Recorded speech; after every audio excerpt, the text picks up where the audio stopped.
Hello students, welcome to DC line RM series में आपका स्वागत है। मैं हूं सीएस अनिल। मेरे सीएस सीट के प्यारे प्यारे बच्चों, आज हम करेंगे चैप्टर 1 का पार्ट 4। ठीक है, तो चलिए शुरू करते हैं।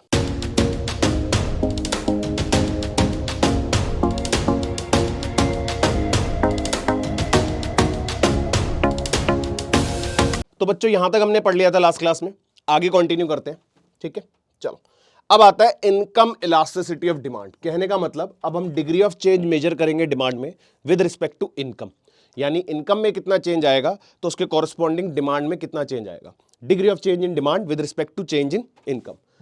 It measures the responsiveness of quantity demand to a change in consumers income. Consumer की इनकम के हिसाब से देखा जाएगा कि उसकी डिमांड में कितना चेंज आ रहा है। और सेट्रिस पेरिबस यानी keeping all other factors eight constant level, income को छोड़ के बाकी सबको कांस्टेंट माना जा रहा है। तो percentage change in quantity demand divided by percentage change in income. Price की जगह क्या आ गया? इनकम, क्योंकि हम इनकम से चेक कर रहे हैं इलास्टिसिटी, राइट। तो जो फॉर्मूला हमारा डिराइव्ड फॉर्मूला होता है वो भी क्या चेंज हो जाएगा? प्राइस की जगह income divided by original demand into में change in demand divided by change in income. ठीक है, दिस इज इनकम इलास्टिसिटी। अब देखो, नॉर्मल गुड्स के केस में तो पॉजिटिव रहेगा, पर अगर इंफीरियर गुड्स होंगे उनके साथ इन्वर्स रिलेशनशिप होता है, राइट। इंफीरियर गुड्स के केस में क्या होता है? अगर आपकी इनकम बढ़ती है तो आप उनकी डिमांड कम कर देते हो, राइट। तो वहां पर हो सकता है नेगेटिव हो जाए। तो और कौन कौन से टाइप्स की हमारी इनकम इलास्टिसिटीज हैं देखते हैं। चलो, आराम से एक बार स्क्रीनशॉट ले सकते हो, वीडियो पॉज करके पढ़ सकते हो। आगे बढ़ते हैं। तो देखो, नेगेटिव इनकम इलास्टिसिटी यानी लेस देन जीरो। अभी हमने डिस्कस किया कि डिमांड फॉल होगी जब इनकम राइज होगी। तो इंफीरियर गुड्स के केस में, क्योंकि इंफीरियर गुड्स को हम लो क्वालिटी लो स्टैंडर्ड गुड्स मानते हैं, तो जब आपकी इनकम बढ़ती है तो आप लो क्वालिटी और लो स्टैंडर्ड गुड्स को छोड़ देते हो, यानी आप उनकी डिमांड कम कर देते हो, राइट। तो देखो क्या होगा, like cheap bread, public transport for those who switch to cars. होता है कि नहीं होता? तो इंफीरियर गुड्स को हम छोड़ देते हैं जब इनकम इंक्रीज होती है। कुछ केसेस में हमारी जीरो इनकम इलास्टिसिटी है, यानी कि हम रिस्पॉन्ड करते ही नहीं, इनकम बढ़ भी जाए तो भी हम कोई फर्क नहीं पड़ता। Demand does not change with the income, जैसे कि असेंशियल गुड्स ऑफ सॉल्ट है या बेसिक मेडिसिन, इनके केस में आप अपनी डिमांड नहीं बढ़ाओगे चाहे इनकम कुछ भी बढ़ जाए। फिर आता है positive but less than unity, यानी लेस देन वन का केस, कि आप बढ़ाओगे तो सही अपनी डिमांड, पर एज कंपेयर टू इनकम उतनी नहीं बढ़ाओगे, right. Demand rises but less than proportionately to the income. अब जैसे नेसेसिटीज में आ गया फूड, ग्रेन या क्लोथिंग, तो आप इनकम बढ़ेगी तो बढ़ाओगे इनकी डिमांड, पर ये नहीं कि जितनी इनकम बढ़ाओगे उतनी डिमांड बढ़ा दोगे, थोड़ी सी बढ़ाओगे, ठीक है ना। फिर आता है यूनिटरी, यानी एग्जैक्टली सेम, जितनी इनकम बढ़ेगी एग्जैक्टली उतनी ही डिमांड बढ़ेगी। Demand changes exactly in the proportion to the income change. Example में goods with constant budget share, ठीक है बच्चों। फिर ग्रेटर देन यूनिटी, यानी थोड़ी सी इनकम बढ़ेगी आप डिमांड और ज्यादा बढ़ा देते हो, तो demand rises more than the proportionately income rise. Luxury goods या कंफर्ट, दैट है कि हॉलीडेज या हाई एंड इलेक्ट्रॉनिक्स, तो इनके केस में हम अपनी डिमांड इनकम से ज्यादा बढ़ा देते हैं, राइट। समझ आया? चलो, उसके बाद आता है बच्चों क्रॉस इलास्टिसिटी ऑफ डिमांड। अब क्रॉस इलास्टिसिटी क्या है? कि जहां पर प्राइस और डिमांड की ही इलास्टिसिटी निकाली जा रही है, लेकिन प्राइस किसी और कमोडिटी का और डिमांड किसी और कमोडिटी की, ठीक है। It measure the responsiveness of demand for one good that is X to a change in the price of another good Y. Ceteris paribus, keeping all other things at constant level. तो कहने का मतलब जैसे समझते हैं, अगर हम ले रहे हैं बच्चों टी एंड कॉफी, ठीक है, प्राइस चेंज हुआ टी का और उसका इंपैक्ट आया कॉफी की डिमांड पे। क्या इंपैक्ट आएगा? जब टी का प्राइस बढ़ जाएगा तो लोग टी कम कंज्यूम करेंगे, पर लोग कॉफी की डिमांड क्या करेंगे? बढ़ा देंगे। तो इफेक्ट आया ना, एक का प्राइस चेंज होने से दूसरे की डिमांड पे इफेक्ट आया। तो हम इसका डिग्री ऑफ चेंज मेजर करेंगे कि इसका प्राइस कितना बढ़ा और उसकी डिमांड कितनी बढ़ी as compare to the change in the price. तो this is called cross elasticity. तो हम जो फॉर्मुला लिखते हैं बच्चों, पहले वाला इलास्टिसिटी वाला वो वही रहेगा, बस क्या आ जाएगा देखो, फिर से दिखाता हूं। Percentage change in quantity demand of good X और percentage change in price of Y. यानी इसका जो डिराइव्ड वाला फॉर्मूला है उसमें क्या चेंज होगा? हम प्राइस ले रहे हैं वाई का, डिमांड ले रही है एक्स की, ठीक है ना। तो चेंज इन डिमांड एक्स की रहेगी, लेकिन चेंज इन प्राइस किसका होगा? कमोडिटी वाई का। तो this is cross elasticity of demand. Simple है। चलो, अब जो हमारी क्रॉस इलास्टिसिटी है वो पॉजिटिव कब होगी? जब सब्स्टिट्यूट गुड होंगे, जैसे कि हमने बात करी अभी कि सब्स्टिट्यूट गुड के केस में एक का प्राइस बढ़ रहा है तो दूसरे की डिमांड भी बढ़ेगी, तो हमारा क्रॉस इलास्टिसिटी पॉजिटिव निकलेगा। प्राइस ऑफ वाई बढ़ेगा, डिमांड फॉर एक्स बढ़ेगी। Example T and coffee, same example, ठीक है। बटर एंड मार्जिन भी हो सकता है। लेस देन जीरो कब होगी? नेगेटिव कॉम्प्लीमेंट्री गुड्स के केस में, जैसे कि कार एंड पेट्रोल का एग्जांपल समझ सकते हो बच्चों, ठीक है। तो पेट्रोल पहले ले लेते हैं। चलो, अगर आप बात करें पेट्रोल के प्राइस बढ़ जाए, पेट्रोल के प्राइस बढ़ जाए तो कार की डिमांड कम हो जाएगी, है ना। पेट्रोल के अगर प्राइसेस बढ़ जाए तो कार की लोग कम डिमांड करेंगे, क्योंकि जब पेट्रोल कॉस्टली लगेगा तो लोग क्या कहेंगे? कार में यार कार लेंगे तो पेट्रोल बहुत कॉस्टली रहेगा, तो कार की डिमांड क्या कर देंगे? लोग कम कर देंगे। तो यहाँ पर इन्वर्स रिलेशन है, इसलिए हमारा जो क्रॉस इलास्टिसिटी का आंसर है वो क्या रहेगा, नेगेटिव, ठीक है ना। देखो price of Y increases, demand for X increases, for example car and petrol, printer and ink. Simple है। जीरो यानी कि एक का प्राइस चेंज होने से दूसरे की डिमांड पे फर्क पड़ ही नहीं रहा, तो अनरिलेटेड गुड, जिनका आपस में कोई कनेक्शन ही नहीं है, ना ही यानी कि ना तो सब्स्टिट्यूट है ना कॉम्प्लीमेंट्री है, कुछ भी नहीं है। तो change in the price of Y has no effect on the demand of X, that is shoes and books. कि एक का प्राइस चेंज हो रहा है तो होता रहे, दूसरे की डिमांड पे कोई फर्क नहीं पड़ेगा। तो क्रॉस इलास्टिसिटी का आंसर क्या होगा बच्चों, जीरो। इन्फिनिटी कब होगा, जब परफेक्ट सब्स्टिट्यूट होंगे। परफेक्ट सब्स्टिट्यूट में टाइनी प्राइस चेंज भी होगा वाई में, तो उससे मैसिव शिफ्ट होगा एक्स में। थ्योरेटिकली एक्सट्रीम केस है ये, लेकिन मान सकते हैं इसको एक केस कि जब जरा सा भी प्राइस में चेंज होगा एक कमोडिटी के और कॉरेस्पॉन्डिंग दूसरी कमोडिटी का जो क्वांटिटी है वो बहुत ज्यादा चेंज हो रहा है, तो उस केस में हमारा क्रॉस इलास्टिसिटी क्या होगा, इन्फिनिटी। ठीक है बच्चों, चलो फिर आते हैं बच्चों increase and decrease in demand and expansion and contraction in demand. Simple topic है, समझते हैं एक बार जल्दी से। देखो डायग्राम देखते हैं। आपका डिमांड में चेंज आ रहा है, मतलब इधर हम लेते हैं देखो प्राइस और क्वांटिटी डिमांड। अभी ये लॉ ऑफ डिमांड हमने पढ़ा है ना, तो ये लॉ ऑफ डिमांड ही है पहले तो। अभी हम किसकी बात कर रहे हैं, पहले हम एक्सपेंशन की बात कर रहे हैं। चलो तो ये मेरा डिमांड कर्व है, ठीक है, प्राइस एंड डिमांड। अब प्राइस बढ़ेगा तो डिमांड क्या हो जाएगी, कम, तो अब डिमांड कर्व पे अपवर्ड मूवमेंट होगी, है ना, और प्राइस कम होगा तो डिमांड बढ़ जाएगी, यानी डिमांड कर्व पे ही डाउनवर्ड मूवमेंट होगी। तो ये जो अपवर्ड मूवमेंट है इसमें क्या हो रहा है, डिमांड कम हो रही है, सो this is called contraction in demand, this is called contraction in demand. ठीक है, पूरा लिखता कॉन्ट्रैक्शन लिख देते हैं बस। सिमिलरली ये जो डाउनवर्ड मूवमेंट है this is called expansion, this is called expansion in demand, क्योंकि देखो डिमांड बढ़ रही है ना, तभी तो आप डाउनवर्ड मूवमेंट हुई है। तो this is called movement along demand curve. आप डिमांड कर्व पे ही अपवर्ड या डाउनवर्ड मूव कर रहे हो। क्यों मूव कर रहे हो, because change in the price only, कोई और फैक्टर में चेंज नहीं हो रहा, सिर्फ और सिर्फ प्राइस में चेंज हो रहा है, तो आप इस तरह की मूवमेंट शो करते हैं डिमांड कर्व पे। तो that is expansion and contraction. ठीक है, अच्छा अब देखेंगे दूसरा केस। ये मैं दो डायग्राम बना के दिखा रहा हूं, पूरा टॉपिक एक ही बार में समझ आ जाएगा, ठीक है ना। अब हम मान लेते हैं कि प्राइस में कोई चेंज नहीं हो रहा, कोई और फैक्टर में चेंज हो रहा है अदर देन प्राइस, प्राइस के अलावा किसी फैक्टर में चेंज होगा तो क्या होगा। तो ये आपका डिमांड कर्व है, ओरिजिनल प्राइस ओरिजिनल डिमांड। अब सपोज आपकी इनकम बढ़ गई, मतलब कोई भी चीज कोई भी फैक्टर हो सकता है, मैं एग्जांपल ले रहा हूं कि आपकी इनकम बढ़ गई, तो सेम प्राइस पे ही, क्योंकि प्राइस तो नहीं बढ़ा, सेम प्राइस पे ही आपकी परचेजिंग पावर बढ़ जाएगी, यानी आप ज्यादा डिमांड करोगे।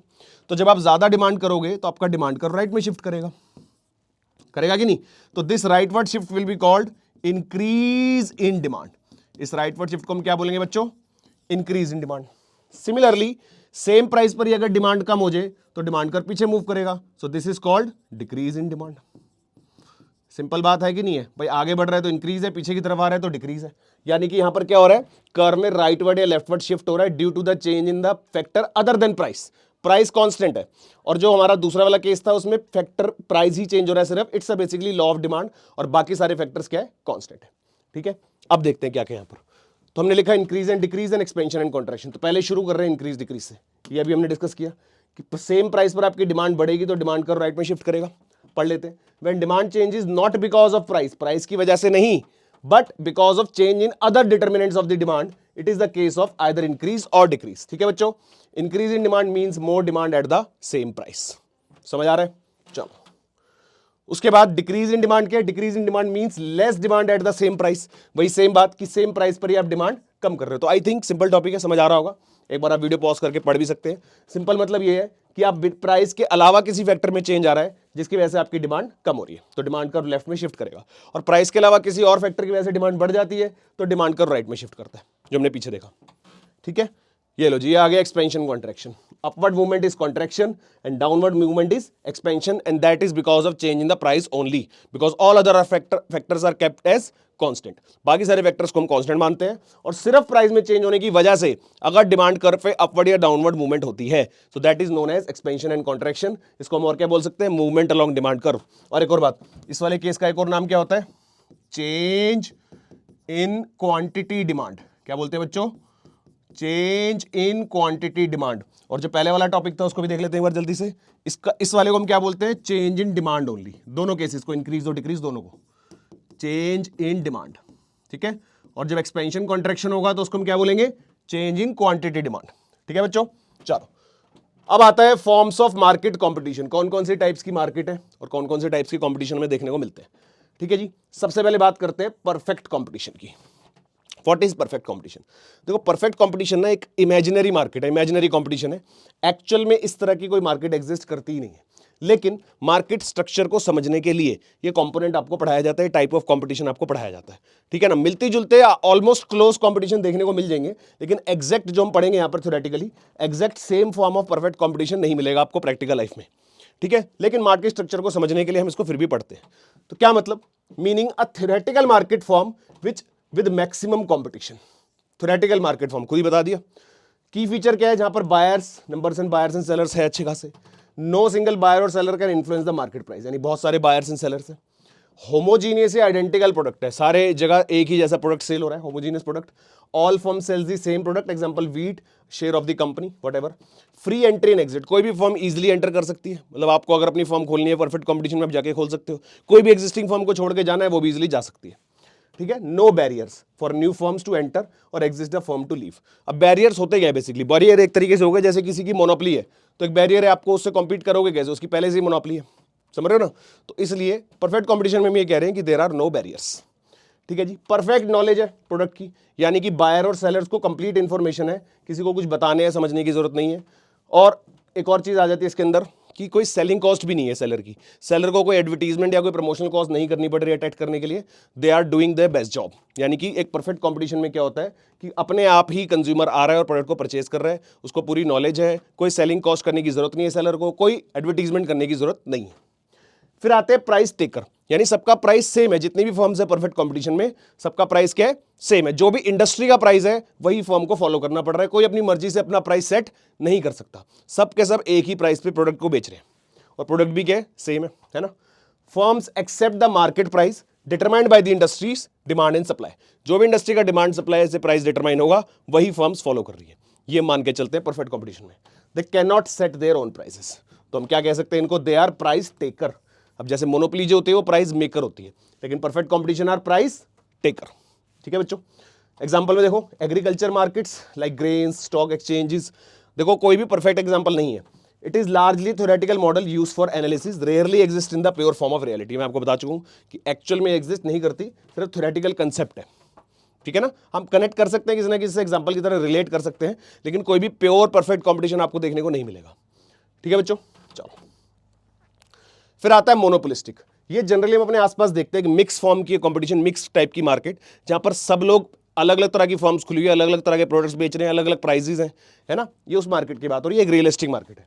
रियलिस्टिक मार्केट स्ट्रक्चर आप इसको रिलेट कर सकते हो अपने घर के आसपास की कोई भी मार्केट आप ले सकते हो, वहां पर डिफरेंट डिफरेंट शॉप्स होती हैं, है ना। हर शॉप्स पर अलग अलग प्रोडक्ट होता है, हर कोई अपने हिसाब से प्रोडक्ट बेच रहा होता है, हर कोई एडवर्टीजमेंट भी कर रहा होता है, राइट। तो ये वो वाली मार्केट है, a realistic market structure with many firms selling similar but differentiated products, ठीक है जी। Large number of firms, many sellers compete with each other. Product differentiation, वहां पर क्या था? होमोजीनियस, यहां पर है product differentiation. Products are similar but not identical, similar हो सकते हैं पर आइडेंटिकल है but not identical. Differentiation is through branding, packaging, quality and feature. Example different brands of toothpaste, soap and restaurants. अब देखो टूथपेस्ट अलग अलग तरह के मिलते हैं, पर सबकी ब्रांडिंग और सबकी पैकेजिंग वगैरह सब अलग है ना। सोप्स हो गए, रेस्टोरेंट्स हो गए। उसके बाद सम प्राइस सेटिंग पावर, कुछ पावर होती है यहाँ पर मोनोपोलिस्टिक कंपटीशन में, जो फर्म्स हैं उनके पास थोड़ी बहुत पावर होती है प्राइस सेट करने की, यानी वो पूरी तरह से प्राइस टेकर नहीं होते, कुछ हद तक प्राइस मेकर भी हो सकते हैं। तो due to differentiation firms have limited control over the price, price makers to a small extent, मतलब कुछ हद तक, ये नहीं कि पूरा, ठीक है।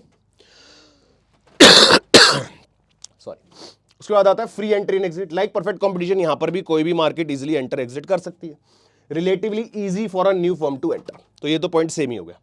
नॉन प्राइस कंपटीशन, जो अब जितनी भी फर्म्स हैं उनका आपस में प्राइस सेम तो नहीं है, तो लेकिन नॉन प्राइस कंपटीशन जरूर रहता है। Heavy reliance on advertisement and sales promotion, जो कि परफेक्ट में मिसिंग था। मैंने कहा था ना वहां पे कोई सेल्स प्रमोशन नहीं हो रहा, कोई एडवर्टीजमेंट नहीं हो रही, लेकिन मोनोपोलिस्टिक में जो सारा डिपेंडेंसीज है वो किसके ऊपर है?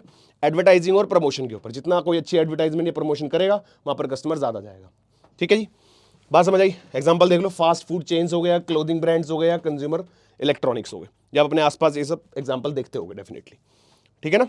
चलो फिर आता है ओलिगोपोली। अब जैसे अगर हमने मोनोपोली अगर बच्चों ने सुना होगा, तो जहां पर क्या होता है, एक सिंगल सेलर होता है, right. Oligopoly is example of few sellers, जहां पर कुछ सेलर्स मिलकर प्रोडक्ट को बेचते हैं और अपनी एक क्लोज कंपटीशन बना लेते हैं, क्लोज मार्केट, यानी उसके अंदर अब कोई और कंपटीटर नहीं आ सकता। तो it's a like a monopoly but not with single seller but with few sellers, ठीक है ना। तो a market dominated by small number of large firms, typically 3 to 5। इसका एग्जांपल अगर कभी भी सोचना हो, ओलिगोपोली अगर कभी भी आपके माइंड में आए, तो आपके माइंड में सीधा एग्जांपल आना चाहिए जो पेट्रोलियम कंपनीज है, वो सबसे बेस्ट एग्जांपल है। जैसे आप पेट्रोल पंप्स देखेंगे तो 3-4 तरह के दिखेंगे आपको, 3-4 कंपनीज की, है ना।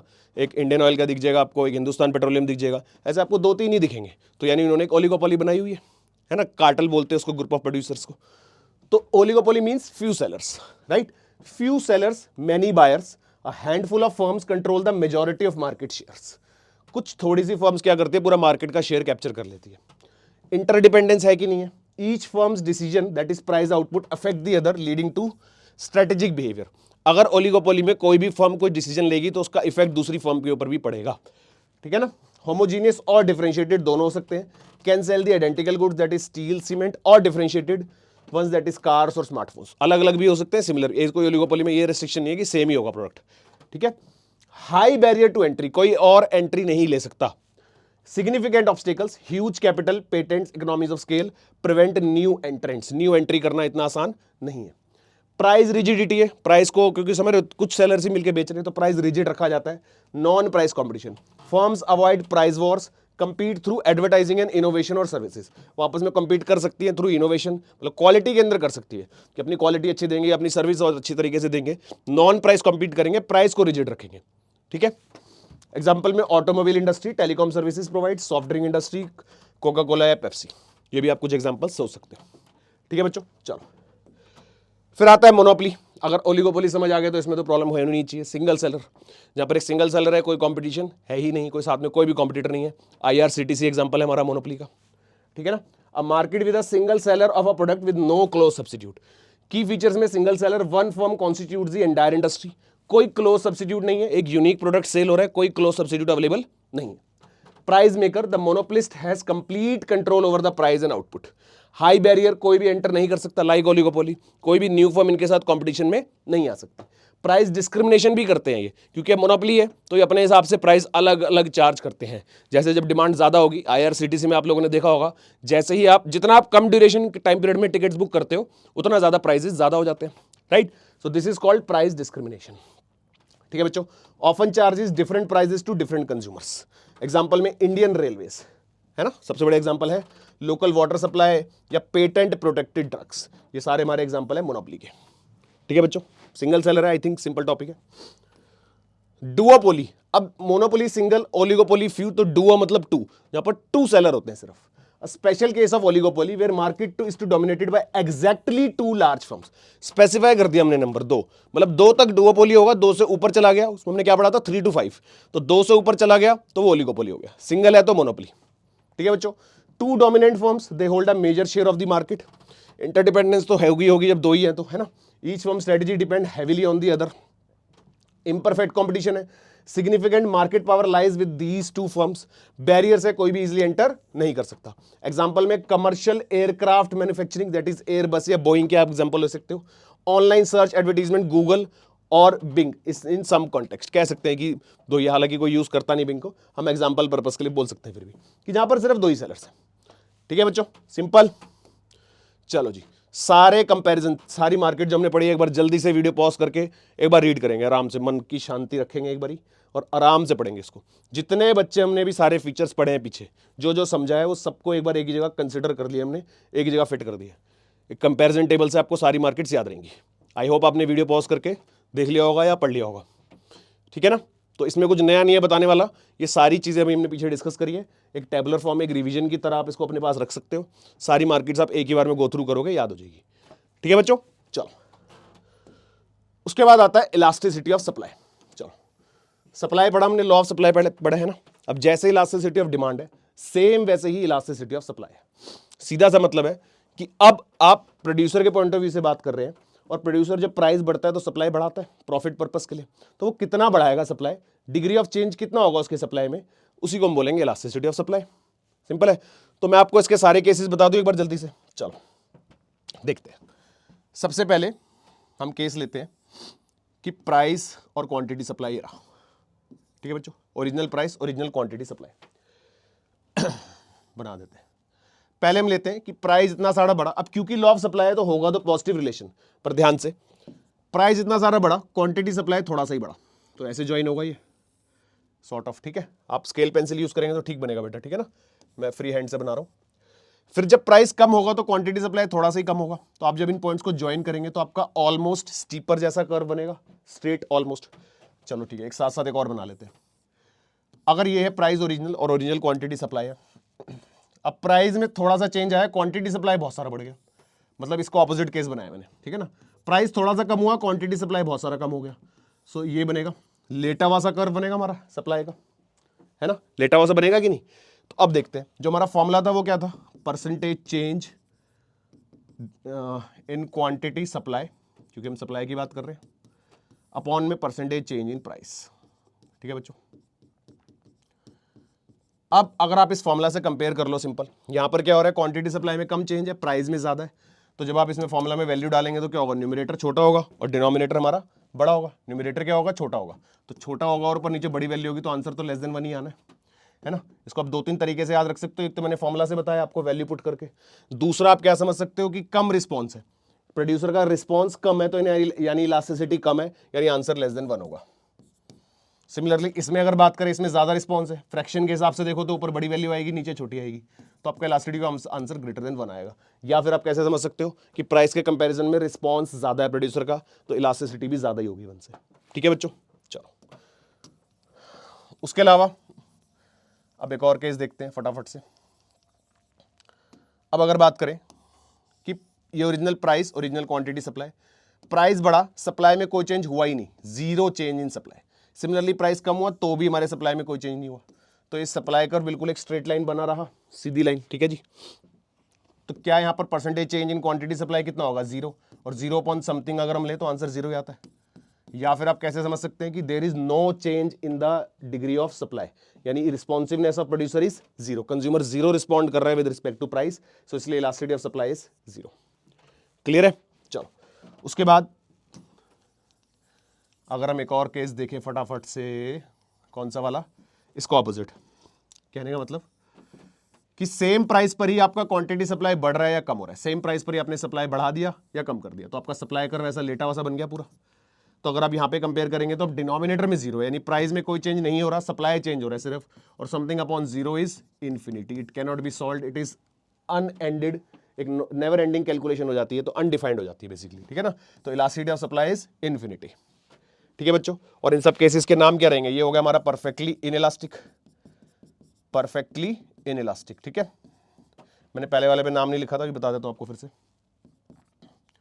ये हो गया परफेक्टली इनइलास्टिक, इसको क्या बोलेंगे, परफेक्टली इलास्टिक, इसको क्या बोलेंगे बच्चे, परफेक्टली इलास्टिक, बात समझ आई। और जो पहले वाले दोनों केसेस थे जिसमें आपका लेस देन 1 था, उसको हम बोलेंगे रिलेटिवली इनइलास्टिक, पूरी तरह से नहीं है ना, पर इनइलास्टिक तो है, कम रिस्पॉन्स है तो इनइलास्टिक। और जो दूसरा वाला केस था वो रिलेटिवली इलास्टिक हो गया, ठीक है, वो क्या हो जाएगा, इनइलास्टिक की जगह रिलेटिवली इलास्टिक, बात समझ आई। तो चलो जल्दी से देखते हैं अब सारे केसेस फटाफट। अच्छा, एक इक्वल वाला केस भी हो जाएगा ना, जब आप क्या करेंगे, जब बिल्कुल सेम चेंज रखेंगे, जो जनरल केस होता है, जो लॉ ऑफ सप्लाई होता है बेसिकली, उसके केस में क्या होगा, हमारा न्यूमरेटर डिनोमिनेटर दोनों सेम हो जाएंगे, है ना। मतलब कि ये हमारा original price, original quantity supply, जितना प्राइस बढ़ा उतना ही सप्लाई भी बढ़ गया, लो जी। फिर जितना प्राइस कम हो उतना सप्लाई कम, तो ये कर्व ना ही स्टीपर है ना ही फ्लैटर है, फॉर्मूला के हिसाब से न्यूमरेटर डिनोमिनेटर दोनों सेम हो गए, तो हमारा elasticity of supply is equal to 1, ठीक है बच्चों, सिंपल। और इस केस का नाम हम क्या रख सकते हैं, unitary elastic demand, unitary elastic, clear है। चलो तो ये सारे केसेस बच्चों देखते जाएंगे जो मैंने अभी आपसे डिस्कस करे। एक तो ये सबसे पहले ये वाला करा, परफेक्टली इनइलास्टिक है बच्चों, यहाँ पर मिस्टेक है, ये परफेक्टली इनइलास्टिक है, ठीक है। दिस इज परफेक्टली इनइलास्टिक, जहां पर प्रोड्यूसर बिल्कुल भी रिस्पॉन्ड नहीं कर रहा with respect to price, price change हो रहा है पर वो अपने सप्लाई में कोई भी चेंज नहीं कर रहा। रीजंस हो सकते हैं, आगे पढ़ेंगे हम, कि उसके बाद टाइम ही नहीं है इतना, मतलब शॉर्ट ड्यूरेशन की बात हो रही है, या फिर उसके पास इनपुट्स अवेलेबल नहीं है, समझ रहे हो, इन चीज़ों के हिसाब से। चलो जी, फिर ये वाला लेस देन इलास्टिक अभी हमने पढ़ा, स्टीपर वाला, कि चेंज तो हो रहा है पर कम रिस्पॉन्ड कर रहा है producer as compare to price, जो रिस्पॉन्स है प्रोड्यूसर का वो कम है। फिर उसके बाद ग्रेटर देन इलास्टिक में ज़्यादा रिस्पॉन्ड है, ज़्यादा रिस्पॉन्ड कर रहा है वो। फिर यूनिटरी में इक्वल है, और परफेक्ट वाले में क्या है, प्राइस में कोई चेंज नहीं, सिर्फ सप्लाई चेंज हो रहा है सेम प्राइस पे, ठीक है बच्चों। सारे पॉसिबल केसेस कवर्ड हो गए। चलो जी, factor influencing elasticity of supply, कौन कौन से ऐसे फैक्टर्स है जो इलास्टिसिटी को अफेक्ट करते हैं। सबसे पहले तो price, affect the coefficient value, यानी कि elasticity can be greater than 1, less than 1 और equal to 1 at different price levels, यानी प्राइस कितना चेंज हो रहा है। सबसे पहले तो ये भी देखेगा प्रोड्यूसर कि प्राइस चेंज होने पे उसको ज्यादा करना है सप्लाई, लेकिन प्राइस में कितना चेंज है। प्राइस थोड़ा सा चेंज हो रहा है तो हो सकता है वो ना बढ़ाए सप्लाई, जब उसको दिखेगा अच्छा खासा चेंज है तो वो सप्लाई बढ़ाएगा ताकि प्रॉफिट भी ज्यादा हो, राइट।